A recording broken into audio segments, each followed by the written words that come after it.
भक्तों राधे राधे, जय श्री कृष्णा। भक्तों 28 अप्रैल 2026 यानी मंगलवार को पड़ रही है वैशाख महीने की प्रदोष व्रत। और दोस्तों ये वह तिथि है जो वैशाख महीने में पड़ने वाली सबसे बड़ी तिथि है, क्योंकि ये मंगलवार के दिन पड़ रही है और हमारे हिंदू धर्म में इसका बहुत ही बड़ा और विशेष महत्व होता है। अगर कभी भी मौका लग जाए और वैशाख महीने की प्रदोष व्रत मंगलवार को पड़ जाए तो आप लोगों को सिर्फ और सिर्फ 11 गेहूं के दाने वाला उपाय तो अवश्य ही करना चाहिए, क्योंकि इन दोनों तिथियों का संयोग बहुत ही कम आता है। इसी के साथ भक्तों गुरुजी, जब भी वैशाख महीने की प्रदोष व्रत पड़े तो आप लोगों को सिर्फ और सिर्फ 11 गेहूं के दाने वाला उपाय तो अवश्य करना। यह उपाय इतना खास है कि अगर आपने सही मुहूर्त पर सही क्रिया अनुसार 11 गेहूं के दाने वाला उपाय कर लिया, जो प्राचीन काल के समय का महा उपाय है, तो मान के चलिए भक्तों, महादेव जी के आशीर्वाद से आपके जीवन का कितना ही बड़ा दुख हो उससे आपको मुक्ति मिल जाएगी। आपकी कोई भी मनोकामना हो, मान लीजिए आप नौकरी की तैयारी कर रहे थे तो आपकी नौकरी लग जाएगी, आपका बंद पड़ा व्यापार चल पड़ेगा। और भक्तों, आप जिस बीमारी से आप बहुत दिनों से परेशान थे उस बीमारी से आपको मुक्ति मिल जाएगी। आपके जीवन में धन आना शुरू हो जाएगा, आपके जीवन में धन आने के नए नए रास्ते खुल जाएंगे। और मान के चलिए भक्तों, फिर आपको किसी भी प्रकार की परेशानी का सामना नहीं करना पड़ेगा। इसीलिए भक्तों, 28 अप्रैल मंगलवार के दिन आप लोगों को इस वाले उपाय को जरूर कर लेना है। भले ही आपने पूरे साल भर इस उपाय को ना किया हो, पर अगर आपने इस वैशाख महीने में पड़ने वाली प्रदोष व्रत के दिन अगर इस वाले उपाय को कर लिया तो आपको इस उपाय को करने का वह फल मिलेगा जिसकी आपने कभी भी नहीं करी होगी। इसीलिए आप लोग इस गेहूं वाले उपाय को एक बार जरूर कर लेना, ताकि आप लोगों के हाथ से यह मौका ना जा सके और आपको इस उपाय को करने का फल मिल सके। भक्तों, इस वीडियो को देखने के बाद इस उपाय को समझने के लिए आपको कोई और वीडियो को देखने की जरूरत नहीं पड़ेगी। तो भक्तों, इस उपाय को आपको कैसे करना है, कब करना है, कहां पर करना, और उपाय को करते समय आपको किन किन गलतियों को नहीं करना है और आपको किन किन बातों का ध्यान रखना है, ये सारी जानकारी हम आपको इस वीडियो में देंगे। तो चलिए भक्तों, उपायों को शुरू करते हैं। अगर आप भी चाहते हैं कि महादेव जी का आशीर्वाद आप पर सदैव बना रहे तो वीडियो को लाइक करें, चैनल को सब्सक्राइब करें और कमेंट बॉक्स में हर हर महादेव जरूर लिखें। और अपने फायदे के लिए, गरीबी दूर करने के लिए इस वीडियो को पूरा देखकर जाना। यदि आज आपने वीडियो को बीच बीच में से देखा, काट काट कर देखा, तो जीवन में आपको कभी सफलता हासिल भी नहीं होगी। भक्तों, ये 28 अप्रैल मंगलवार प्रदोष व्रत का दिन ये इतना खास होता है, इतना महत्वपूर्ण होता है। देखा गया कभी कभी बड़े बड़े पूजा पाठ अनुष्ठान से जो मनोकामना पूर्ण नहीं होते, वो 28 अप्रैल मंगलवार के दिन एक छोटे से उपाय करने से ही आपकी मनोकामना पूर्ण हो जाती है। अब हम समझते हैं इस वाले उपाय को हमें करना किस समय है। इस 11 गेहूं के दाने वाले उपाय को हमें वैशाख महीने के मंगलवार के दिन करना किस समय है। तो देखिए, इस उपाय के को करने का जो समय है वह सुबह का समय है और शाम का समय है। अब देखिए, यहां पर हम मुख्य रूप से सुबह का समय नहीं बोलेंगे, क्योंकि 28 अप्रैल मंगलवार प्रदोष व्रत का दिन है और इस दिन प्रदोष काल के समय का बहुत महत्व होता है। बाकी अगर सुबह के समय भी करेंगे तो भी अच्छा होगा, उसमें कोई भी दिक्कत वाली बात नहीं है। तो चलिए जानते हैं इस विशेष उपाय के बारे में। लेकिन उससे पहले एक प्रार्थना, अगर आप इस चैनल पर नए हैं तो आप इस वीडियो को लाइक करें, चैनल को सब्सक्राइब करें और कमेंट बॉक्स में आप अपनी राशि या अपना नाम जरूर डाल दें, क्योंकि हम राशि से भाग्य भी बताते हैं और भाग्य में चल रही परेशानियों को दूर करने के लिए वो आसान से आसान उपाय भी बताते हैं। तो चलिए अब हम अपने सबसे पहले उपाय की बात कर लेते हैं। भक्तों, अगर मंगलवार के दिन प्रदोष व्रत पड़ जाए तो इस दिन आपको 11 गेहूं के दाने वाला उपाय तो अवश्य ही करना चाहिए। देखो, ये उपाय यदि आपके जीवन में कर्जा बहुत अधिक है, आपके जीवन में संकट बहुत अधिक रहते हैं, आपके ऊपर बहुत अधिक विपदा आ रही है, बार बार आपको अपने व्यापार में और अपने धन में हानि देखने को मिल रही है कि आपको प्रत्येक कार्य में हानि हो रही है, तो आपको ये उपाय करना चाहिए। देखिए, इस उपाय के लिए आपको 11 गेहूं के दाने आपको लेने हैं, ठीक है।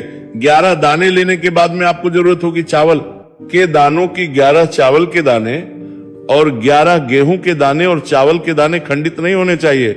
अब आप कहोगे पंडित जी गेहूं कहां से लेने हैं? देखो, आपको किसी भी किराना स्टोर पर गेहूं के दाने आपको आसानी से मिल जाएंगे, जाकर ले लेना, ठीक है ना। 11 गेहूं 11 चावल के दाने लेने हैं। साथ ही साथ आपको एक तांबे का लोटा है और उस तांबे के लोटे में आपको जल भरना है। जल आपका खुद के घर का होना चाहिए, मंदिर का नहीं होगा। अब आप ये सब सामग्री लेकर पहुंच जाओगे महादेव के शिवलिंग के पास में। शाम के टाइम पे प्रदोष काल में देखो, जब आप ये उपाय कर रहे हो तो अपना फेस रखना उत्तर दिशा, नॉर्थ डायरेक्शन की तरफ। अब यहां पर जो मैं आपको क्रम बताने जा रहा हूं ना, उस मेरे क्रम को बहुत ध्यान से सुनिए। महादेव को अगर कोई सबसे प्रिय है ना, तो उनकी सबसे छोटी पुत्री जिनका नाम है माता अशोक सुंदरी, जो आपके पास में चावल 11 दाने हैं ना, उन चावल के 11 दानों को माता अशोक सुंदरी के स्थान पर आपको अपना नाम और गोत्र बोलते हुए समर्पित कर देने हैं, है ना। और चावल के दानों को रखने के बाद में जो आपके पास में तांबे का लोटा है ना, उस तांबे के लोटे को कहीं पे भी हम जल नहीं चढ़ेंगे। सिर्फ और सिर्फ माता पार्वती का जो हस्तकमल आपको दिख रहा है, यहीं पे गोल गोल आपको समर्पित करना है। उसी जल को और कहीं नहीं, ना तो माता अशोक सुंदरी के स्थान पर, ना तो शिवलिंग के ऊपर, सिर्फ आपको यहाँ पे गोल गोल जलाधारी पर आपको उस जल को समर्पित करना है। अब आपके पास में बचे हुए 11 गेहूं के दाने और बचे हैं। उन्हीं 11 गेहूं के दाने को आपको अपनी मनोकामना, अपने विशेष कहते हुए महादेव के शिवलिंग के ऊपर अगर आप प्रदोष व्रत के दिन प्रदोष काल में समर्पित कर देते हैं, तो आपकी जो भी मनोकामनाएं होंगी, जो भी विश होंगी, महादेव पूरी जरूर करते हैं। अन्न को समर्पण करने से, उस खासकर गेहूं को समर्पण करने से हमारी इच्छाएं पूरी होती हैं। और अगर वह दिन मंगलवार प्रदोष व्रत का दिन हो, तब तो इससे सुंदर संयोग कुछ भी नहीं हो सकता। आपकी इच्छाओं को पूरा करने के लिए स्पेशल बहुत प्यारा सा उपाय आप सभी को जरूर करना है। ध्यान में रखिएगा, यह उपाय प्रदोष काल में करना है भक्तों। भगवान शिव के शिवलिंग पर 33 कोटि देवी देवताओं का वास होता है। अगर हम शिवलिंग के सामने कुछ भी उपाय करते हैं तो हमारे सभी देवी देवता हमसे खुश हो जाते हैं। ये उपाय आपको अवश्य करना है। देखो सुबह के टाइम नहीं कर सकते, ठीक है। अब बात करते हैं अगले उपाय की। देखो, इस उपाय के लिए आपको लेना है एक गोल बाती का दीपक। आप चाहे तो मिट्टी का ले सकते हैं या फिर घर से शुद्ध आटा मढ़कर उसका दीपक आप तैयार कर सकते हैं। इसके बाद आपको लेना है शुद्ध गाय का घी। अगर वो नहीं है तो कोई भी देसी घी इस्तेमाल कर सकते हैं, जिससे आपको दीपक प्रज्वलित करना है। देखो, अभी ये सब सामग्री लेकर आपको जाना है प्रदोष काल में आपके घर पर तुलसी जी के घेरे के पास में। देखो, ये उपाय तो आपको अवश्य करना है। देखो, वहां पहुंचकर सबसे पहले वो दीपक आपको प्रज्वलित कर देना है और का 11 बार जाप करना है। उसके बाद आपको अपने सीधे हाथ में थोड़ी हल्दी लेकर उस दीपक में अपना नाम और गोत्र बोलते हुए डाल देना है। उसके बाद माता लक्ष्मी से आपको प्रार्थना करना है कि हे महालक्ष्मी, हमारी सभी दुख तकलीफों को दूर करो। हे महादेव, हमारे सब दुख कष्टों को खत्म करो। इस भावना से आपको ये उपाय करना है। चलिए अब बात कर लेते हैं दूसरे उपाय की। भक्तों, आप सभी जानते हैं कि मंगलवार प्रदोष व्रत का दिन समर्पित होता है भगवान महादेव को, या कि माता पार्वती को प्रदोष व्रत का दिन समर्पित होता है। और जब भी हम शिवलिंग के ऊपर कोई भी उपाय करते हैं, तो इससे हमें एक साथ भगवान महादेव की और माता पार्वती की कृपा प्राप्त हो जाती है। देखिए भक्तों, मंगलवार के दिन किया जाने वाला ये सबसे खास और सर्वश्रेष्ठ उपाय है 7 चने की दाल लेनी है। देखिए, आप 7 चने की दाल भी ले सकते हैं या फिर 11 भी ले सकते हैं, 21 या फिर 108 चने की दाल ले सकते हैं। यदि आप 21 चने की दाल लेते हैं तो ये आपके उपाय के लिए अत्यधिक सर्वोत्तम होता है। तो इस प्रकार से आप कम से कम 7 चने की दाल ले सकते हैं और अधिक से अधिक आप 108 चने की दाल ले सकते हैं। अब देखिए, इसी के साथ में आपको मात्र 1 लोटा शुद्ध जल लेना होगा तांबे के पात्र के अंदर अपने ही घर से, और साथ ही में आपको मात्र 1 से 2 गू के टुकड़े भी लेने हैं। देखिए, मंगलवार प्रदोष व्रत का दिन भगवान महादेव को होता है। आपको ये जो सारी सामग्रियां हैं, इन्हें लेकर के पहुंच जाना है भगवान शिव के मंदिर में। इस उपाय को आप सुबह से लेकर के शाम तक किसी भी समय में कर सकते हैं, लेकिन यदि आप शाम के समय इस उपाय को करते हैं तो ये उपाय आपके लिए और अधिक सर्वोत्तम होता है। तो यदि आपको प्रदोष काल के समय में मिल जाता है तो फिर आप प्रदोष काल में भी कर सकते हैं, या फिर आप पूरे ही दिन में किसी भी समय इस उपाय को कर सकते हैं। शिव मंदिर पहुंचने के बाद सबसे पहले तो आपको दक्षिण दिशा में बैठ जाना है। उत्तर दिशा की तरफ आपको अपना मुख कर लेना है। लेकिन यदि शिवालय में भीड़ है, शिव मंदिर में भीड़ है, तो फिर आप किसी भी दिशा में बैठकर इस उपाय को कर सकते हैं। तो देखिए, सबसे पहले आपके पास जो गुड़ के टुकड़े हैं, जो आप गुड़ के टुकड़े लेकर के आए थे, उन्हें आपको शिवलिंग के सामने ही, जो आपके पास एक लोटा जल है, उस पात्र में आपको ये गुड़ के टुकड़े डाल देना है। इसी के साथ में आप जो चने की दाल लेकर के थे, चाहे आप 7 चने की दाल लेकर के आए हैं, 11, 21 जितने भी आप चने की दाल लेकर के आए हैं, इस चने की दाल के ऊपर आपको जो आपके पास गुड़ वाला जल आपने तैयार किया है, इसमें से थोड़ा सा जल आपको इस चने की दाल पर डाल लेना है। अब देखिए, आपके पास जो गुड़ वाला जल है, इसमें से सबसे पहले थोड़ा सा जल आपको श्री गणेश जी वाले स्थान पर समर्पित कर देना है। श्री शिवाय नमस्तुभयम इस मंत्र का जाप करते हुए फिर थोड़ा सा जल आपको श्री कार्तिकेय जी वाले स्थान पर समर्पित करना है। श्री शिवाय नमस्तुभयम इस मंत्र का जाप करते हुए फिर थोड़ा सा जल आपको माता अशोक सुंदरी वाले स्थान पर भी समर्पित करना है। श्री शिवाय नमस्तुभयम इस मंत्र का जाप करते हुए फिर थोड़ा सा जल आपको माता पार्वती के हस्त कमल पर समर्पित करना है और आपको श्री शिवाय नमस्तुभयम इस मंत्र का जाप कर लेना है। अब देखिए भक्तों, आपके पास जो साजल और शेष बचेगा, इसमें से आपको केवल थोड़ा सा जल शिवलिंग पर अर्पित कर देना है और अंत में आपको उस पात्र में थोड़ा सा जल और शेष बचाना है। पूरा जल आपको शिवलिंग पर अर्पित नहीं करना है, अंत में आपको थोड़ा सा जल और शेष बचाना है। अब देखिए, आप जितनी भी चने की दाल लेकर के आए हैं, अगर आप 7 चने की दाल लेकर के आए हैं तो आपको 7 बार श्री शिवाय नमस्तुभयम इस मंत्र का स्मरण कर लें। यदि 11 चने की दाल लेकर के आए हैं तो फिर आपको 11 बार इस मंत्र का जाप करना है। जितनी भी चने की दाल लेकर के आए हैं उतनी बार आपको श्री शिवाय नमस्तुभयम इस मंत्र का जाप करना है और फिर आपको ये जो चने की दाल है इसे शिवलिंग के ऊपर ही समर्पित कर देनी है। लेकिन आपको ये चने की दाल बृहस्पतिश्वर महादेव का स्मरण करते हुए ही शिवलिंग पर अर्पित कर देनी है और आपको अपनी मनोकामना को भी बोल देनी है। आप जो भी मनोकामना है, चाहे वो धन प्राप्ति को लेकर हो, नौकरी से संबंधित हो, विवाह से संबंधित हो, या फिर आपके मकान जमीन जायदाद से संबंधित हो, चाहे ग्राहक क्लेश से संबंधित हो, या फिर किसी भी प्रकार की जो मनोकामना है, उसे आपको बृहस्पतिश्वर महादेव से परिपूर्ण करने की प्रार्थना कर लेनी है। और इसके बाद आपके पास जो पात्र के अंदर थोड़ा सा से जल और बचा हुआ था, इसे भी आपको धीरे धीरे भगवान शिव की पर ही अर्पित कर देना होगा।